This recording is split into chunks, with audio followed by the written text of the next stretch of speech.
de ceux qui me font du mal, c'est le fait de décider que quoi qu'il arrive, moi, je ne retiendrai personne dans mon cœur. Parce que mon cœur, il est fait pour irriguer mon sang. Alors si je garde quelqu'un dedans, il va empêcher moi, mon sang, d'être irrigué, d'être nettoyé, d'être purifié. Je ne vais pas payer des frais de consultation à un cardiologue. Donc, je pardonne. Je pardonne. Le pardon aussi, c'est, pour prendre le cas de Nelson Mandela, il dit lorsqu'il sortait de prison, dans la cour de la prison, quand il allait vers la porte, il y a une voix qui lui a dit, si tu sors d'ici et tu ne pardonnes pas, tu resteras dehors mais en prison. Parce que c'est une prison, le fait de ne pas pardonner. Donc pardonner, c'est se libérer. Pardonner, c'est laisser venir à moi mes bénédictions. Pardonner, c'est laisser venir à moi ma santé.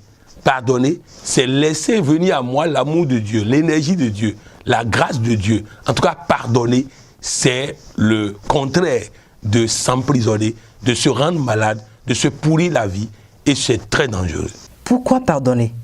Il faut pardonner parce que si je ne pardonne pas, c'est comme si je prends un couteau, que je me poignarde moi-même, et que je pense que c'est celui qui m'a fait du mal qui va sentir la douleur. C'est ça, le refus de pardonner. Donc bref, si je ne pardonne pas, c'est-à-dire il y a trop de conséquences négatives à ne pas pardonner. Il est même démontré scientifiquement que celui qui ne pardonne pas, son sang même ne circule pas. Donc, je dois pardonner pour moi. Je dois pardonner parce que je m'aime. Je dois pardonner parce que je veux réussir. Je dois pardonner parce que je veux être en bonne santé. Je dois pardonner parce que j'ai des promesses importantes dans ma vie. Et aussi, je dois pardonner parce que celui qui m'a fait du mal a été placé là pour me faire ce mal-là, afin que ce mal qu'il m'a fait puisse m'orienter vers la chose merveilleuse que je ne vois pas tant qu'on ne m'a pas fait ce mal-là. Vous avez un conjoint qui vous a lâché. La parole de Dieu dit, quand Dieu ferme une porte, c'est qu'il a ouvert une porte plus grande. Alors qu'un conjoint vous a lâché, au lieu de lui en vouloir, demandez à Dieu pourquoi il a permis que cette porte se ferme et il va vous ouvrir une porte merveilleuse, une porte extraordinaire. De la même manière, deux sages étaient allés visiter des gens pauvres. Ils sont allés chez eux. Arrivés là-bas, ils ont vu tellement pauvres. Ils disent, mais comment vous vous en sortez ici? Il dit, nous avons une vache qui produit du lait. Et c'est ce lait qu'on vend pour manger. Le lendemain, quand il voulait partir, le sage, le plus âgé, demande au moins âgé, il demande à son disciple, va prendre leur âne, leur vache qui produit du lait, qu'ils vendent pour manger et jette-moi ça par la falaise, la vache n'a qu'à mourir. L'autre dit comment? Il dit, va faire ce que j'ai dit. Effectivement, il est allé prendre la vache, il a jeté par-dessus la falaise, la vache est morte et ils sont partis. Ils sont partis 3 ans après. L'autre s'est dit, il était tellement gêné, tellement mal à l'aise le disciple, qu'il est revenu sur ses pas pour pouvoir les aider. Et il arrive là-bas, il voit que la famille est riche et très riche maintenant. Et il leur demande, qu'est-ce qui s'est passé? Il dit, nous étions accrochés à cette vache.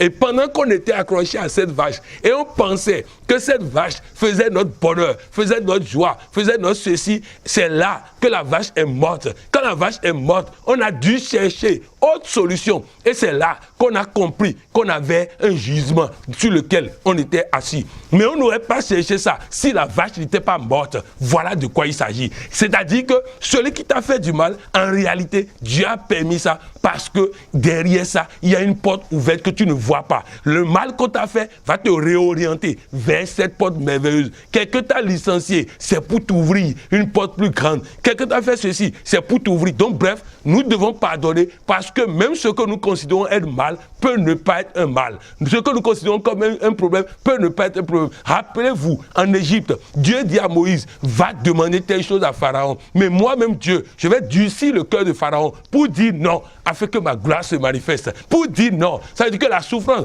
qu'ils sont en train de subir, c'est Dieu qui a voulu ça pour que leur bénédiction soit plus grande. Surtout, retenez ceci.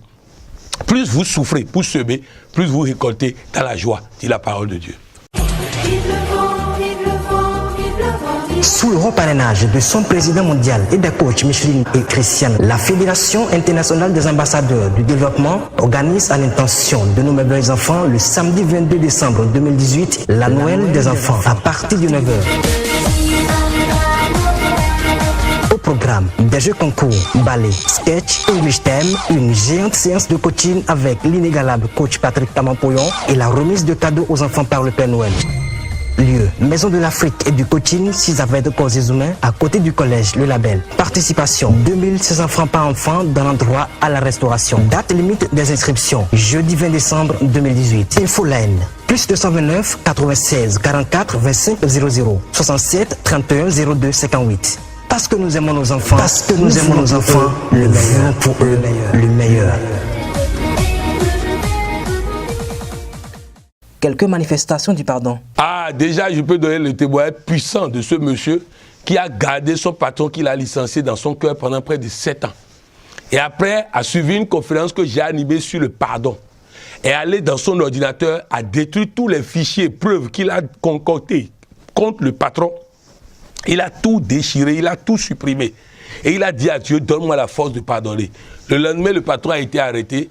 Et quelques jours après, il a été dédommagé de plusieurs dizaines de millions pour licenciement abusif. Donc, il n'aurait pas eu cette possibilité s'il n'a pas pardonné. Il n'aurait pas. Depuis 7 ans, Dieu veut combattre pour lui. Il dit, toi, garde le silence. Moi, je combats pour toi. Et depuis 7 ans, Dieu a de l'argent pour lui. Dieu a la sanction de l'autre. Mais Dieu attend que lui, il pardonne d'abord. Nous avons une autre dame. Elle ne pardonnait pas son mari parce que quand le mari a pris la retraite, le mari dit qu'il ne peut plus contribuer au repas à la maison. Et pendant près de 2 ans, il ne parle pas à son mari, ils ne font pas l'amour, ils ne font rien.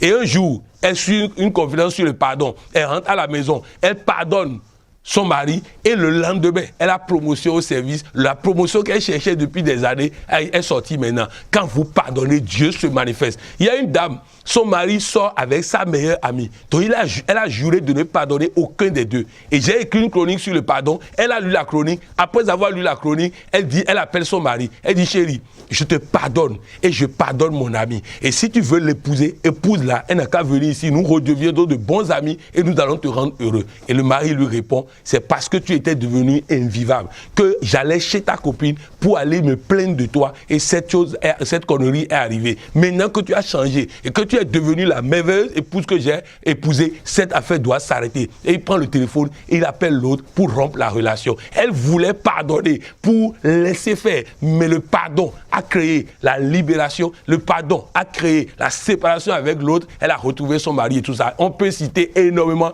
mais sachez une chose, tant que vous ne pardonnez pas, Dieu ne peut pas se manifester dans votre vie. Et il dit, si vous avez des problèmes avec quelqu'un et que vous venez devant moi avec une offrande, déposez d'abord votre offrande, allez régler d'abord le problème avec la personne avant de revenir me voir. Écoutez bien, il ne sert à rien de se pointer à l'église tous les dimanches, de se pointer tous les jours à l'église. Il ne sert à rien de prier 5 fois par jour. Si vous avez des gens dans votre cœur que vous n'avez pas pardonné, Dieu ne vous écoutera pas. Pardonnez pour être libéré. Quel est votre secret pour toujours pardonner? Mon secret, c'est que j'ai décidé, avant même que les gens ne m'offensent, que je vais les pardonner. C'est-à-dire que c'est une décision radicale chez moi. Parce que je considère toujours que c'est... Vous avez vu tout à l'heure, dans la chronique d'hier, nous avons vu l'apitoiement sur soi. C'est-à-dire que je ne suis pas dans l'apitoiement sur soi. C'est-à-dire que si quelqu'un m'a giflé, ça veut dire qu'en regardant mon visage, il a vu une personne qu'on peut gifler. La prochaine fois, il ne pourra pas me gifler parce que je travaillerai à corriger ça. Ce n'est pas sa faute s'il m'a giflé, c'est parce que mon visage permettait de me gifler qu'il m'a giflé. C'est comme ça que je fonctionne, c'est comme ça que j'avance, c'est comme ça que je gagne. Lorsqu'on me confie un élève qui ne travaille pas en classe, ce n'est pas sa faute, c'est ma faute. Quel que soit ce qu'il a fait pour ne pas travailler, ça veut dire que moi, je n'ai pas fait l'accompagnement nécessaire pour donner envie à cet enfant de travailler. Donc, c'est mon secret. Je ne considère pas ce que les autres font comme une offense à moi. Je considère que c'est à mon niveau que quelque chose s'est passé et qui a permis ça. Votre mot de fin? Ah, mon mot de fin, c'est de dire à tous ceux qui m'écoutent, je vous supplie de pardonner. Je vous supplie de pardonner. Vous savez, je suis chrétien, mais il y a une fête des musulmans, je crois Tabaski ou Ramadan, qui est une fête du pardon.